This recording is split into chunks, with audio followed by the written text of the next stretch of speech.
সঙ্গীতা মধু।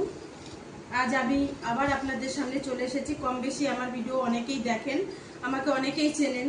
তো আজ আমি আর রান্নার ভিডিও নিয়ে আসছি না আপনাদের সামনে। আমি মাঝে মাঝে আমার ভিডিওতে আমি আমার পার্লারের কিছু কাজও দেখাই, রান্না দেখাই। তো সবকিছু নিয়েই আমি আমার চ্যানেলটি চালাই। তো আজ আমি আর রান্নার ভিডিও করব না, কারণ আপনারা সবাই জানেন দিল্লিতে যে বেজুয়ান পশুদের নিয়ে যেটা হচ্ছে বা সুপ্রিম কোর্টে যে রায়টা দিয়েছে সেটা আপনারা সবাই জানেন।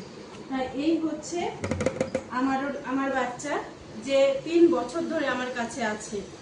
তো একটা জিনিস জানবেন, যে যতদিন আপনি মা না হবেন মায়ের মর্ম বুঝবেন না। আমিও আগে ওদের বুঝতাম না, জানতাম না। তো যবে থেকে আমি এই বাচ্চাকে ঘরে এনেছি তবে থেকে আমি বুঝি যে আপনি সমাজে কত অন্যায় অবিচার হচ্ছে, কত কিছু হচ্ছে, সেটার কোনো বিচার হচ্ছে না। কিন্তু এরা আপনার সম্পত্তির ভাগ চায় না, আপনার বাড়ির ভাগ চায় না, আপনার রান্নাঘর থেকে খাবার চুরি করে খেতে যায় না। কিন্তু এদের প্রকৃতির সৃষ্টি, এরা রাস্তাতেই জন্ম, রাস্তাতেই থাকে। আপনারা দিলে খান, না দিলে খায় না। কিন্তু এরা আপনাদের কাছ থেকে জবরদস্তি কিছু কেড়ে নেয় না। কিন্তু যারা সমাজে, আপনি নিজের বাড়ির কথাই কখনো কখনো ভাববেন, আপনি কারো উপকার করবেন, সে আপন হোক আর পর হোক, পরক্ষণে যখন তার হাতে ঘা লাগবে তখন সেই বলবে যে কেন করতে গেছিলেন। কিন্তু এই ধরনের বাচ্চাদের আপনারা একবার বাড়িতে এনে দেখেন, সারা জীবন আপনাকে রক্ষা করবে।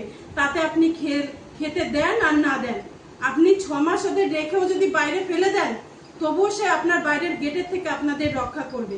তো আমি কোনোদিন কোনো বিষয় নিয়ে কোনো ভিডিও বানাইনি, আজকে প্রথম যে আমি ভিডিও বানাচ্ছি,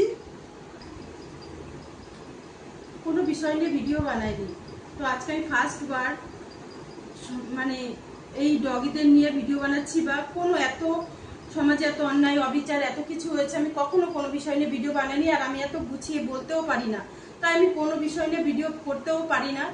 আমি রান্নার ভিডিও করি, সেটাও আমি ভালো করে গুছিয়ে বলতে পারি না। শেষে আমি এটাই বলবো যে এদের প্রতি অন্যায় না করা হোক, এদের সুবিচার করা হোক, এদের ভ্যাকসিনেশন করা হোক আর সুব্যবস্থা করা হোক। সবাই আপনারা এদের প্রতি সহানুভূতি দেখান।